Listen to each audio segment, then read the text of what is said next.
everybody, this is Ka Sundance with the Raw Inspiration TV show. And I'm so excited today because I have another interview guest. And I'm really honored to have him in the show because he's such an inspirational guy and he has lived such a long life, and I just want to share his story with you. He's 78 years old. Young, I have to say he's 70 years old, young. You will see this yourself soon.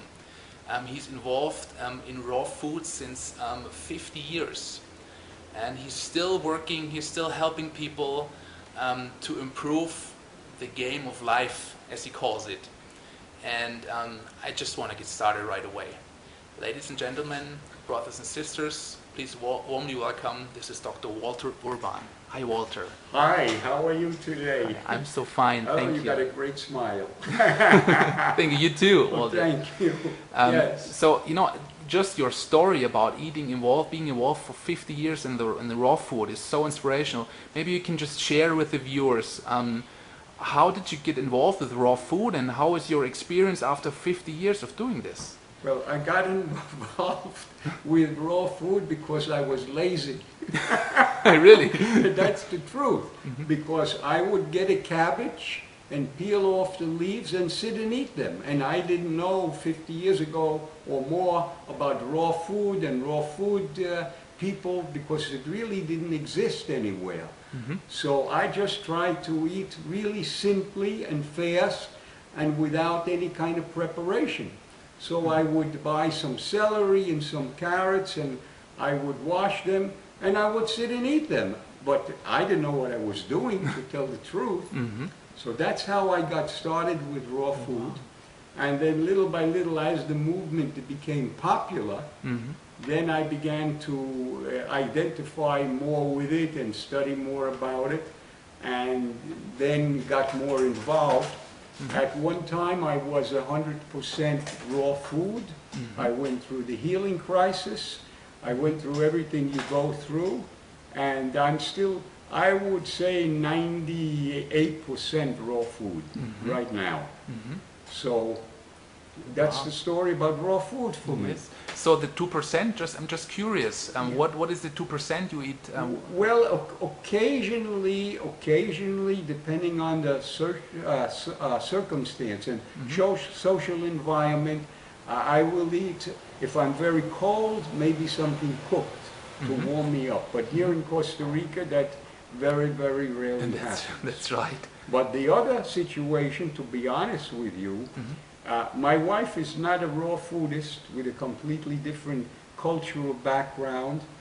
She is from Colombia, and she prepares these meals, and I say, I want a salad, and she makes a salad, but then she puts some food on the fork. She says, you just have to taste it. Okay. You have to taste it. Just open your mouth.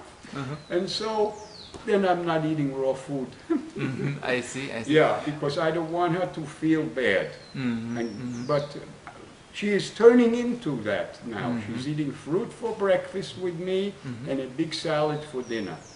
So, wow. Yeah. It feels like you're balancing each other there. Yeah.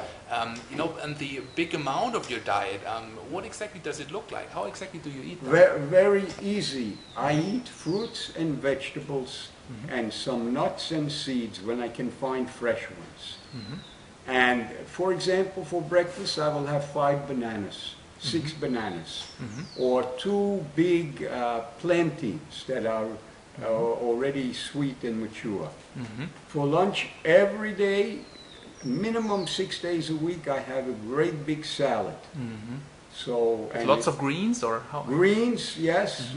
At night I struggle with myself to make my salad at night, and I have greens and carrots and cabbage and onions, and then I make my own kind of dressing, and that's basically what I eat. I may eat avocado with that every day, maybe some seeds or nuts, if the avocados I get are not ripe or not good.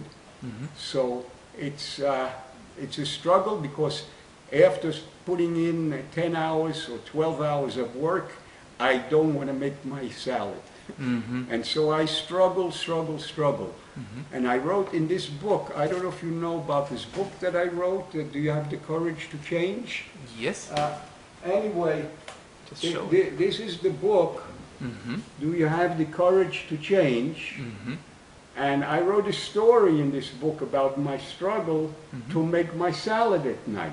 A personal story, which had to do with the fact that I can stay home and make the salad, or I can get in my car when I lived in California and drive to a restaurant and wait online and eat in the restaurant and then drive back. Now that would be an hour and a half minimum. So I said, come on, be logical. If you make the salad in your house, it's 15 minutes. But what's your problem, man? So what was the problem then? I didn't want to do it. I see. I didn't want to do anymore because I have a very big play schedule or a game schedule. I don't use the word work because I do what I do. It's a game to me. So I had a lot of things to do, a lot of businesses to run. So that was my problem. I would struggle. But now I don't even use the word problem. I use the word situation. And every situation has a solution. And that's really what my life now is about, is helping people find solutions to their situations. Situations never go away as long as you're breathing. After you're breathing, that's another topic, but You're concentrating on life here. Yeah. right now, what I do is help people improve their situation. And I have a website that goes into some detail. The details are about really everything in your life. The website site is called lifestylepsychotherapy.com. Lifestylepsychotherapy.com. And what is that about? Well, okay, you didn't ask me, but I'll tell you. Just tell it. It's very inspirational. I love to hear it. Yeah, okay. Lifestyle is everything you do 24 hours a day, 7 days a week. So that's what I call lifestyle. Now, you get up in the morning and you do your morning routine. That's part of your lifestyle. Do you clean your tongue in the morning? Maybe you do, maybe you don't. Do you brush your teeth? What do you do every minute of the day? And what you do basically is very often coming from your life history. Your life history, when you are growing up, you are fed information. Even when your mother was pregnant, you were listening to music, and that music affected your whole life. So, your parents, your religion, your school, your geographic location, your culture, put information in your brain. And now, most people are just repeating it and repeating it. And that is their lifestyle. So what I try to do is help people evaluate. Let's take a good look in the mirror. Who are you?